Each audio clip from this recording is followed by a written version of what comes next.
The one question I've been getting as I travel around the district is, how is your campaign going? And of course, that's a logical question. And I think you folks need to know that. How is my campaign going? And I like to say, extremely well. We've got people across the entire district in all 14 counties who are ready to go door to door, make phone calls, and put up signs for us. We've attained national recognition in Washington just recently. And there was an article coming out of Washington just a couple of days ago that's going to be hitting the media here in Appleton as well as in Green Bay, that the Republican Party has put my campaign, as they call, on the radar. We had an outstanding first quarter this year, outraising all our opponents in the Republican Party by a significant amount of money. And to date, we are the leading fundraiser for all the Republican candidates in the 8th Congressional District. And as we learned last election in 2008, elections do have consequences. And how we vote in November will have a consequence. And we need to be voting the right way. And then we look to our Congressman Kagan. We ask him for help, and we see very few solutions. What we do see is if you write him a letter or send him an email, I'll guarantee you that 90% of you get the same answer. I am working very hard for you. Anyone get that answer? I get it all the time. He doesn't have the answers. He doesn't give us the answers. His answers have been the party line of bigger government, higher taxes, more federal regulations.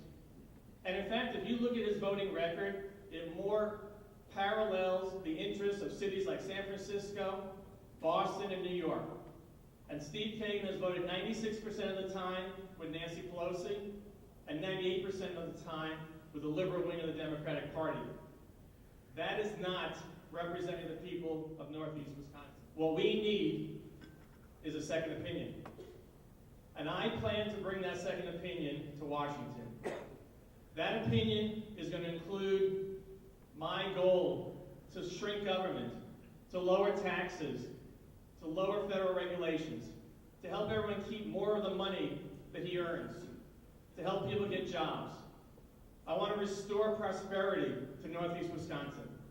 And I want to restore the will of the people to government. And when I go to Washington, those are the things I'm going to fight for.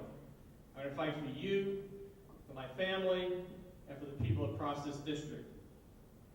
And with your help, when I win in November, I'm going to write a prescription to Dr. Kagan for extended bed rest back in his hometown of Appleton. Trust the person you're sending to Washington. I built my career, 30 years in medicine, on patient trust, and I know what it means to gain someone's trust. I am committed to taking that principle with me to Washington, to incorporate the principles that I've lived for my entire life, personal character, integrity, and ethics, with me to Washington, and weave those into the fabric of the politics in Washington. In the military, I served as an Air Force major where I met my wife, Mary. We've been married now for 31 years. And in the Air Force, one of the things I learned was discipline. I can tell you that our Congressman Steve Kagan never served in the military. And it's my opinion that the only thing he knows about the military is how to take marching orders from Nancy Pelosi. I'm a doctor, I'm not a politician. This is new to me. But I believe what we need today is not another politician. If the politicians are so smart and have all the answers, I wouldn't be up here today, and we wouldn't be in the mess that we're in. We need a fresh face in Washington. We need somebody who's going to bring fresh ideas. I've got no political ties to any particular person in government. I've got no special ties to any special interest group.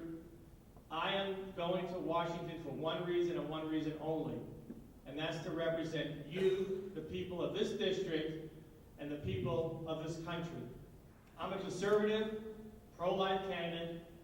I believe in fiscal responsibility, and I plan to take those principles with me to Washington as well. Dr. Burgess practiced in North Dallas for 25 years as an OBGYN doctor. He serves on the House Energy and Commerce Committee, one of the most prestigious committees in Congress. He's a top Republican on the Oversight and Investigation Subcommittee, and he also has served on the Health and Energy and Environment Subcommittee. It's my great honor to ask Dr. Burgess, Congressman Michael Burgess from the 26th District of Texas, representing Dallas-Fort Worth and the northern part of Texas, to come to us now and give us some of his remarks. And I thank you all again for coming.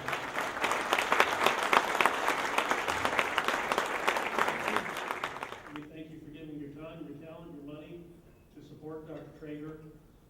As I told Mark earlier today, my number one goal right now is to confine the damage of this administration to a single presidential term.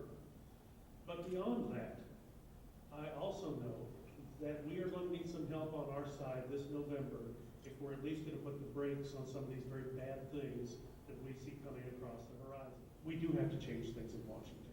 That's why a race like Wisconsin 8 is so important. And look at this, you've got a doctor running against a doctor. I mean, I don't think anywhere else in the country you're going to have that kind of race go on. Probably the first radiologist to ever serve in Congress. This race is an important one. Your backing of Dr. Trager is important for the future of your country.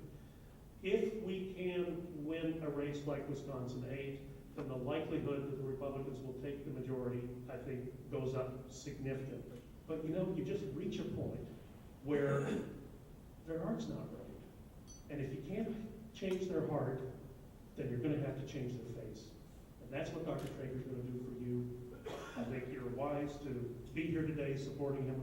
I look forward to working with him in the United States Congress next year.